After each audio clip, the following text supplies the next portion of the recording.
Hi, good morning, and we're live. So welcome to Psyfeld, with this morning's discussion focused on the seven. So where would folks like to start? Well, I thought it was a great episode. I kind of related to the whole naming the kid thing because I often think about like when names come up, like, oh, do I know somebody with that name? Like, do I want my child to be named after them? And so when George was talking about naming their kid Seven, I was like, well, I understand why he would want it. It's like unique. It has some kind of, personal meaning to him. But at the same time, I was like, it's a little ridiculous. Like when celebrities name their kids like after these like weird things.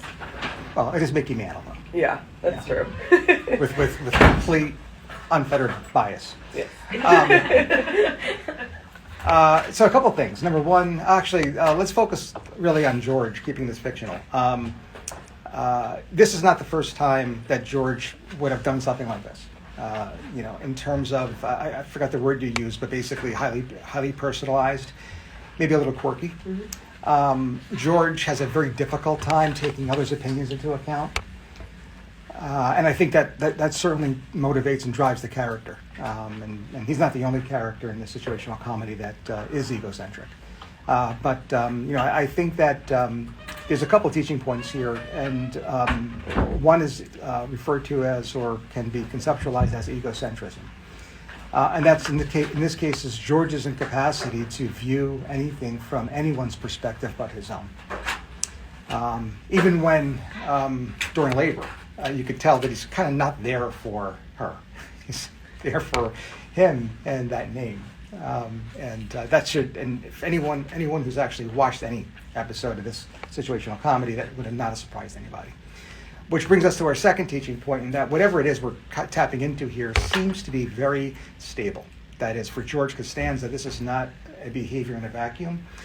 This looks like a pattern of recurrent behavior, which then kind of puts it on our radar as psychiatrists. Which piggybacks my third teaching point, and that is, when we focus on human behavior and when we focus on potentially abnormal human behavior, everyone's initial thought should be that it's completely normal until proven otherwise, right? It's only when it becomes recurrent and maladaptive should the psychiatrist begin to consider to render a medical opinion, right? And just by way of practice, and again, this certainly is included in other aspects of medicine, not only psychiatry, but irrespective of why an individual may have made a clinic appointment to see you, irrespective of, quote unquote, the reason for consultation. I'd like you to try to train your brain into walking into that room and thinking it's completely normal. Even if 5 minutes later you have evidence to the contrary, and boy, you're off in terms of case formulation, most likely diagnosis. And that actually is going to be reflected on exams too. You are going to get some exam questions on your shelf where choice A, normal behavior, or nothing further to do, or reassurance is the single best answer. Right? You're going to be tempted, especially when you go through rotations, because it is so skewed in terms of the reason for consultation, to suggest I could skip this and still be right 99.9% of the time. What I'm going to ask you as a future physician is that you focus on that 0.1% and still think along the lines of completely normal until proven otherwise, even if it takes you an extra 5 or 10 minutes to prove otherwise, 99.9% of the time. That's George. Any other behaviors of George you want to discuss this morning? Anything else you observed?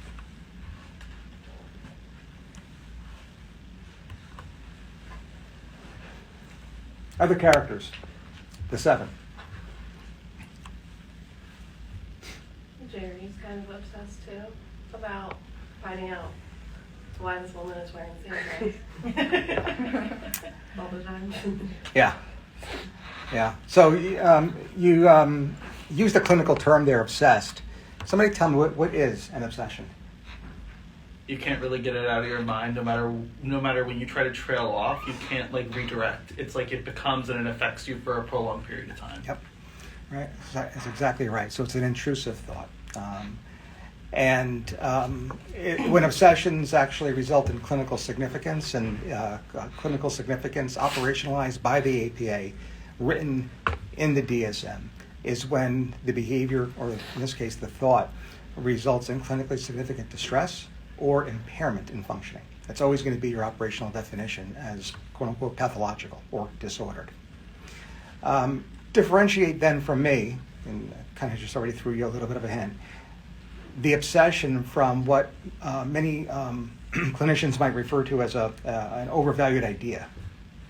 What differentiates A from B there? Like, because you also didn't get like the hints, like in this specific situation, right? Like she was trying to get him to leave, but he wasn't truly like understanding and operationalizing. And then with the dress, he started looking around the apartment. He couldn't like just sit still and think about the thought. He had to act on it. The compulsion. The fact that he acts on the thought certainly connotes maybe a level of severity that otherwise would not have been there.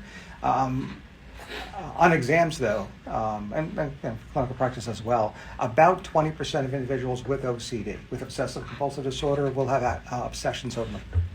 The vast majority, 80%, will have both compulsions and obsessions. And in either case, the single best answer is going to be OCD. Now, if I were going to write a question for a board exam, for a shelf exam, I would make that, I'd get you in that 20%. I want to see if you know the definition. Because if I can demonstrate in a case vignette someone with clinically significant obsessions and discreetly tell you that there's no evidence of compulsions or compulsive behavior, single best answer is still OCD. So, good point. And it does come up in exams. What is the overvalued idea? And how does it differentiate from the obsession? And the answer is clinical significance. When somebody has an intrusive thought that is not resulting in clinically significant distress or impairment in functioning, we usually call that an overvalued idea. How do both differentiate from a delusion? Now, what we're discussing are all deficits in mental status testing, specifically in the domain of thought or thought content. Right, so some common examples of deficits of thought content or in thought content include the overvalued idea, the obsession, the delusion. I would say like being able to understand like reality. Like if you have a delusion, you don't know whether it's real or not. If you have overvalued ideas or obsessions, you know that they're not necessarily real, but they're affecting you either poorly or just being there. That's exactly right. And the words you use actually are words that might appear on an exam, so pay close attention to them, right? You use the word reality, right? So in the case of the obsession, in the case of the delusion, they're not likely to be reality-based, right? Even obsessions may not be reality-based. What differentiates, though, is exactly what you highlighted, and that is insight. The individual with the obsession has a level of insight that allows them to say, this is distressing because, and they're not going to use these words, but they're going to relay to you that it's a product of their mind. The person with the delusion is unable to do that because of a profound lack of insight. Right? So they're going to be rigid in their belief. Right? Whereas the level of insight that usually characterizes the obsession is going to allow them to discuss it as distressing, but understanding that it is a product of their own mind. Right? Now, how you actually get the person to demonstrate that in the clinical interview varies. But at some point, after the 30 or 60 minutes you spend with a patient, you'll have reached one conclusion or the other. Now, it's not always easy. You could still finish that clinical interview realizing, I'm not sure what's going on here, which as physicians sometimes happens. All right, overvalued idea, the obsession, the delusion, 3 discrete grades of severity of that abnormal thought, of that deficit in thought content. Anything else with Jerry? Is Jerry's, the observation of Jerry Seinfeld, the character, in the 7, overvalued idea, obsession, delusion? I'd say obsession. Yeah, so. Yeah. I agree. What other behaviors did you observe in Jerry? Or any other character you'd like to discuss for that matter? With Jerry, I thought it was interesting how he wanted to keep a log of all the items that the brother, was that his brother or his friend? I'm not really sure. Kramer's friend. Kramer was like taking out of his fridge, but he had no trouble going through this woman's closet. I thought that was a cute little contradiction. Yeah. Oh, yeah. Yeah. Now, again, in his defense, if we're going to start out thinking, oh, it's completely normal, you do have to rely on the quote-unquote patient history, i.e. have watched previous episodes of the situational comedy to really understand the character, to get to know the character. What Kramer does has been pretty significant over the course of the 9 seasons of the situational comedy. However, if we are provided information to the contrary, we move off that initial point of normality and begin to discuss the abnormal behavior of Jerry Seinfeld in terms of saying one thing and perhaps doing another. And if we are to go there, as psychiatrists, we always ask the question, why? And I think then it pivots to your discussion. It's because he's obsessed. He has an obsession that he's acting on. Well, Kramer doesn't understand like situational boundaries or boundaries in general. He just like walks in, eats out of the fridge, and then when he takes things very literally as well. So when Elaine like talks about the bike and says like, anybody who could fix my neck can have the bike, he's like, oh, I'll do it. And then he's like, no, I want the bike. And she's like, wait, no, that was just kind of me expressing that I want to do something. So I think he takes things very literally and also doesn't understand like boundaries. All right, so there's a couple things to tackle here because you really nailed this one. All right, so first let's look at the concrete nature in which Kramer interprets different interactions with, in this case, his friends, both Jerry and Elaine. Again, if you've seen the situational comedy and if you've seen it through the 9 seasons and even seen the finale, I think the final scene of the final episode is a flashback to the first time these two met. So Jerry just moved into that apartment and his neighbor comes across and he makes a comment, help yourself, basically su casa ma casa, mi casa, meaning, my house is your house. And Kramer absolutely interprets that in a very literal sense, and for 9 straight seasons helps himself to Jerry's home and refrigerator, and his bed, his shower. I mean, there are multiple intrusions into Jerry's privacy because of that concrete reasoning, because of those concrete operations. How would this be reflected on a mental status exam? If you didn't have the time or energy to invest 9 full seasons, similar, when you meet a patient for the first time, initial interview, you don't get their full history. You might tap into the history, though, in this slice of life called the psychiatric assessment, more specifically the mental status examination. What part of the MSE is going to disclose all that information for you, at least give you a hint into that? The idioms, like where you're like the man grasping at straws. Yeah. What does that mean? That's right. Right. So again, the subtest for this abstract reasoning actually is pulled from the intelligence scale for adults. So it's actually a reliable clinical instrument.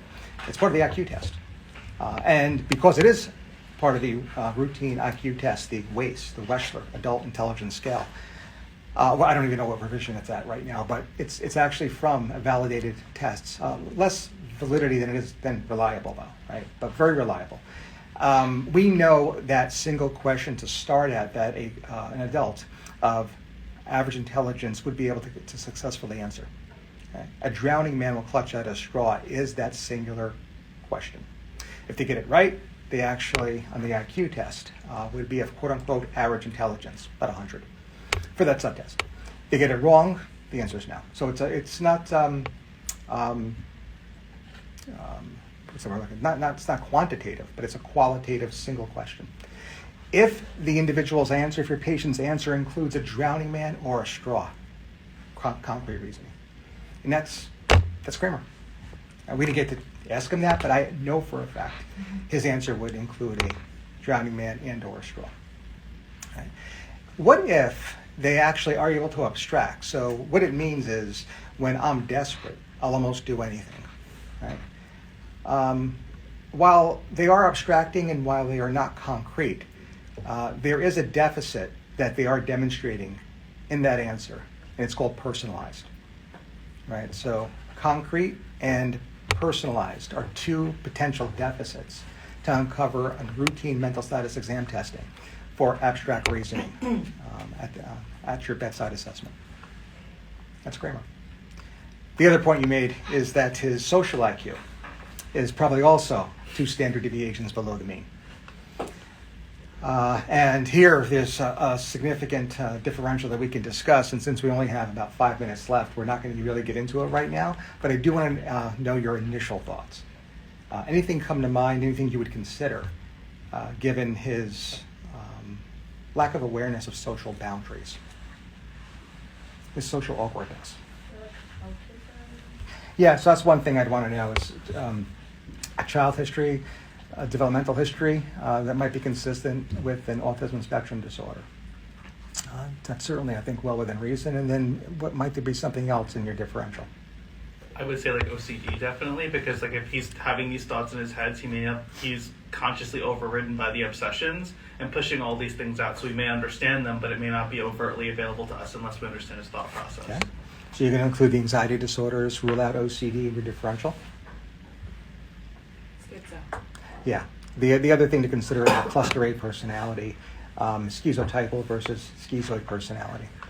That's another thing to consider. And they're definitely, you have to trust me on this, if you're not a Seinfeld, that's actually the show, a fan of the show.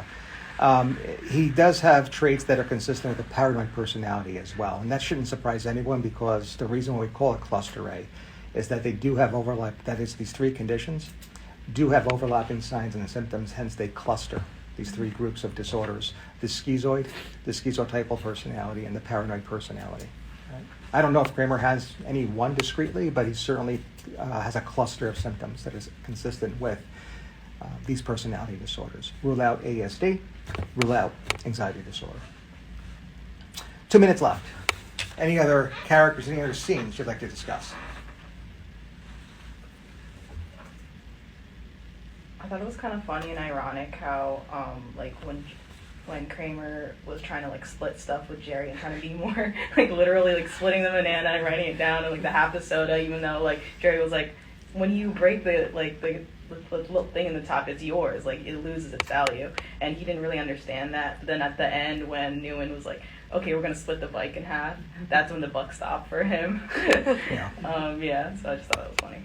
Yeah, it definitely plays a role there. I'm trying to figure out what defense mechanism that would be. It's like when someone said it to him, it didn't make sense, but then when he was doing it, I don't know. Yeah. It could also be that he like took that in, said, oh, this is like what other people consider to be like a part of the normal context of society, and then applied it in that situation, which is also a very like interesting idea and could like help with the differential a little bit. That's good. That's a good point. Yeah. So interesting that Newman was the voice of reason in this A partial person, I was like, yeah, he's got his own personality issues as well, and for him to actually do that and sound like the most logical person in the entire episode was profound to me. That's a great point. That's a great point. Newman is kind of the forgotten character. Sometimes, especially when he's a prominent character in a particular episode, he does his opinion does kind of serve as a basis by which others, the other four, behaviors can actually be judged or be interpreted. And it's usually the other way, though. It's usually that he is off the rails and makes, like, for instance, George Costanza look, quote unquote, normal, more normative. Not this time. Yeah, I think you're right. Yeah, it's interesting. Are we going to leave it here? 20 after.